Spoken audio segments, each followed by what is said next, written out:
Hey guys, Paul from Ashen Phoenix. New comic book day for the week of September 28th. Stay tuned to the end of this video because we're having another giveaway. It works so well that I'm doing it again. So check this out at the end of the video. We're going to get started.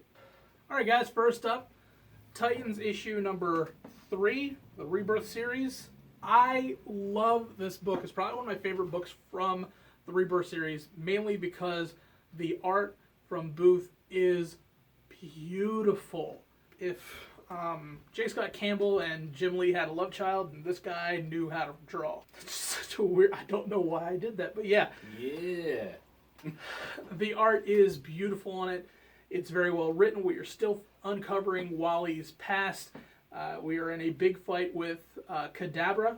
For those who don't know who Kadabra is, he is an old school villain from the original Flash series. So if you're a fan of Barry, if you're a fan of Kid Flash, then you know who Kadabra is.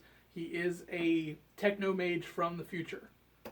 He looks like he's magic, but he's actually not. He's just from the future. A lot goes on in this.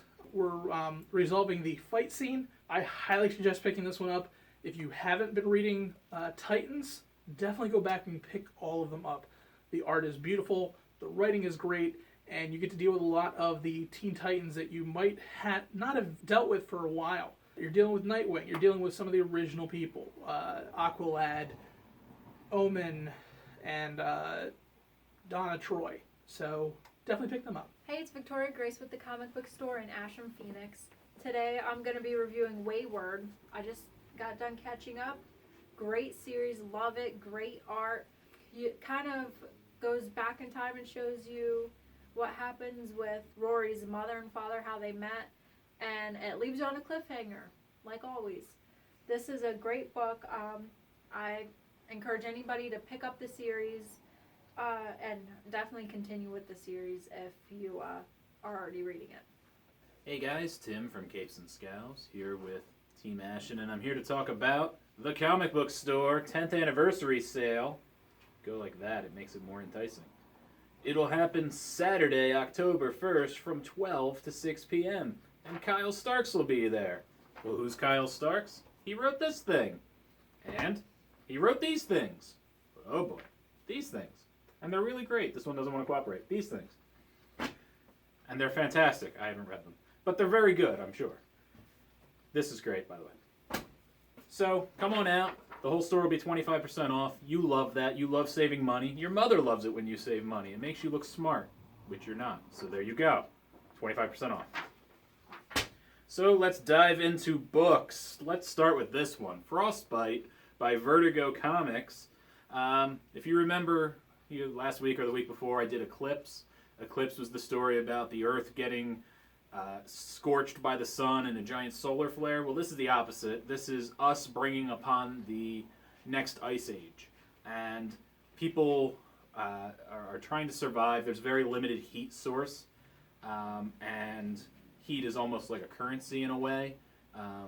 People are trying to get from one area to another, different, I guess, habitats, different areas, different cities, and you have to drive over large ice terrains, and there are Frostbite is basically the typical version of Frostbite, but now it's turned into this disease where you will be engulfed by ice and you can actually crack and die.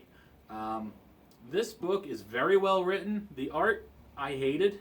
I thought the art was garbage, which is a shame because I feel like a better artist would have made this look really cool. I don't know how well you can see that, but the art was a little rough.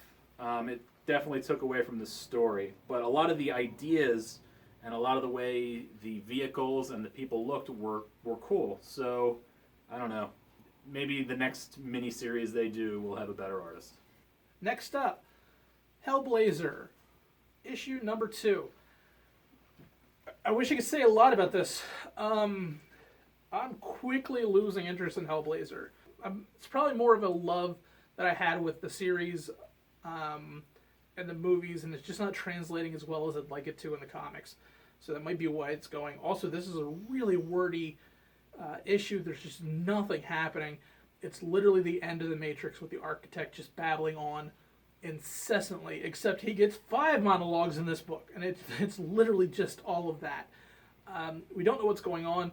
Constantine is still on his quest to figure out who set up the curse in the original series, and we haven't done anything since then. The art is at best, and the writing, while good, is just so freaking long. So if you have a lot of time to sit down and read this book, go for it.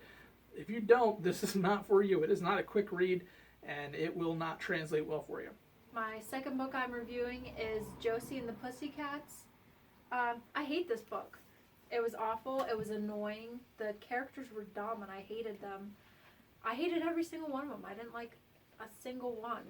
It seemed like it was written by a man. I'm not sure if Marguerite Bennett or any of those people are men, but it seemed like it was, because a girl would never act like that. It's basically about girls starting a band, as you can see, and it just, how it happens and how they kind of take off almost seems so unrealistic, like a 12-year-old wrote it. And yeah, I don't suggest it. The art was good. I love the art, but everything else was terrible.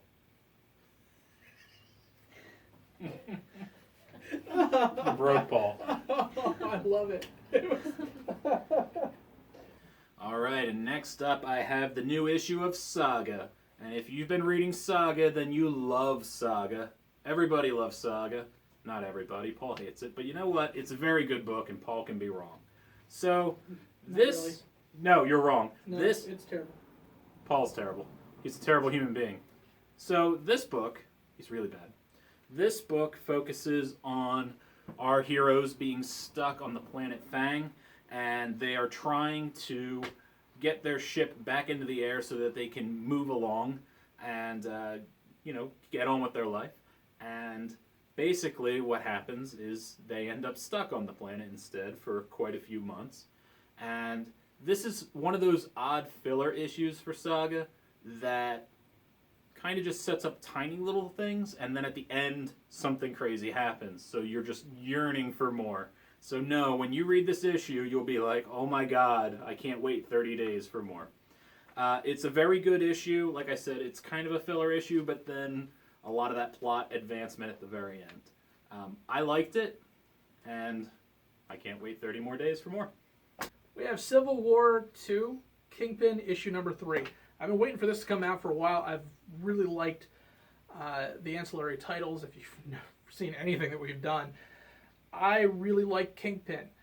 For those who don't realize, or might need a refresher, because this book I think was late too. We're dealing with the Kingpin and another Inhuman that can basically negate the powers of Ulysses. So for those who don't realize what's going on, seriously, what, like, are you reading Marvel? Because you have to know who Ulysses is. You have to know through what is going on in the Civil War, because it's literally leaking through every freaking title, even Spider-Man 2099. We're dealing with the aftermath of what happened in this second issue.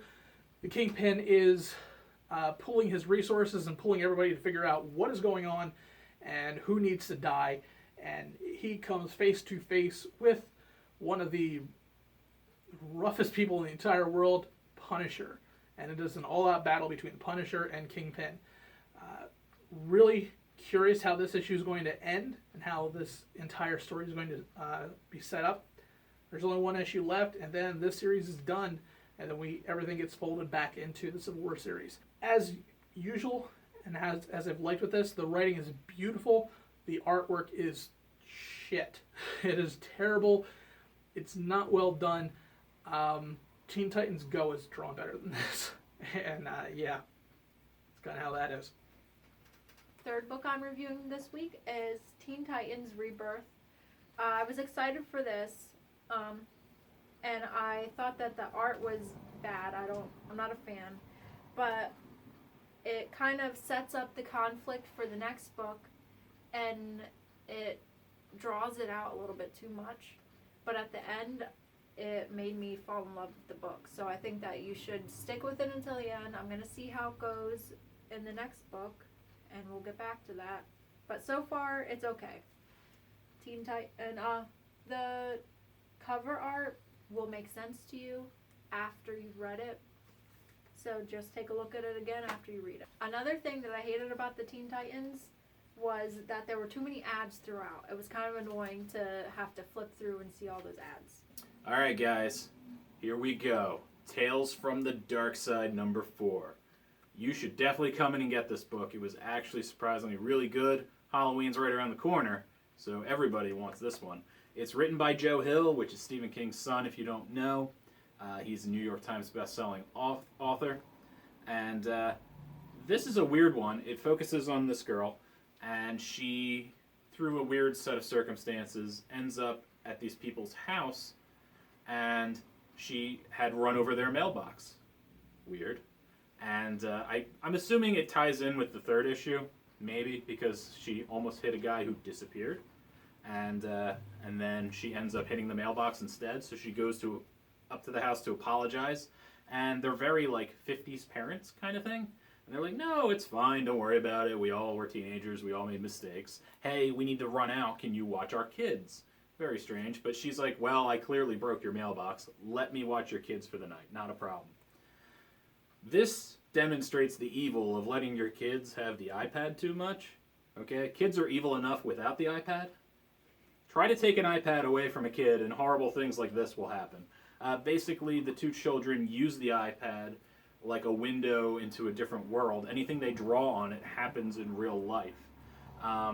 That's your basic plot of this. The kids are pretty evil because they're from the dark side, of course. I won't give away too much more. It does a lot in a small amount of time. The art's good, and I think it's a pretty cool book, so check it out. We definitely have them in stock down here at the comic book store, so come get yours today. Tales from the Darkside. Lastly, I had to review Snotgirl. It's basically about a fashion blogger who is insecure and snots uncontrollably when she gets nervous. Love the art. I wish that it focused more on fashion. This book actually seems like it was written by a girl. Surprising. It has the ironic millennial kind of tone to it. I thought that I was going to hate that at first, but it was actually really good, and anybody who's a fan of Scream Queens will probably like this book as well. It was written well. Anybody who follows Snotgirl will know that the second book left off on a cliffhanger, and I'm just going to tell you now that this book does not clear any of that confusion up. You're still going to be confused at the end of this. It doesn't solve the mystery that the other book left off on. So just be warned that you're going to have to wait till the fourth edition of Snotgirl, hopefully, to figure out what's going on. All right, guys, and in our trades you should be reading, I picked up, not an indie title, Black Panther. Black Panther is one that I haven't really been familiar with. I haven't read a lot of his comics in the past.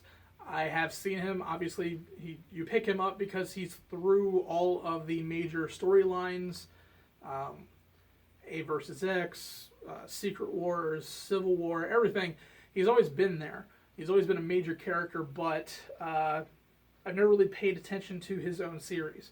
So basically this picks up after all that has happened. Wakanda, for those who don't know, is the most technologically advanced city in the entire world. It resides in the southern peninsula of Africa. Obviously it doesn't exist. Don't go try to get a map or anything like that. It is war-torn right now. It has gone through some terrible things over the years between the wars with the Atlanteans and Namor basically drowning half the people. Thanos killing everybody in the lead up to Secret Wars, and none of that got retconned. You have the Black Panther trying to keep his world together as everything is falling apart, and allegiances are starting to splinter and form into new and more dangerous enemies. It is beautifully done. It is beautifully well written. The art is great. I highly suggest picking this one up, even if you're not a fan of the Black Panther, just for great reading and a great comic series, and something a little bit different, because Ta-Nehisi Coates does an amazing job weaving African culture into a storyline and not making it feel contrite. It is beautifully done, and this is a book I feel that you should probably pick up even if you're not a fan of the Black Panther, just to see what great storytelling is and seeing how this is done. So my recommendation is Black Panther. And for those of you who didn't know what happened, last week we had a giveaway, and it went so well that we're going to be giving it away again. So, for a copy of Black Panther, the trade #1, all you have to do is subscribe to our show, subscribe to Capes and Scowls, like this video, and comment on a recommendation that you've had or that you've acted on from our series. It's that simple. The winner will be chosen next week. Tune in next week and you will find out who is the winner of this copy, and that'll be mailed out to you as soon as you give us our address. Thanks again, and we will see you guys later.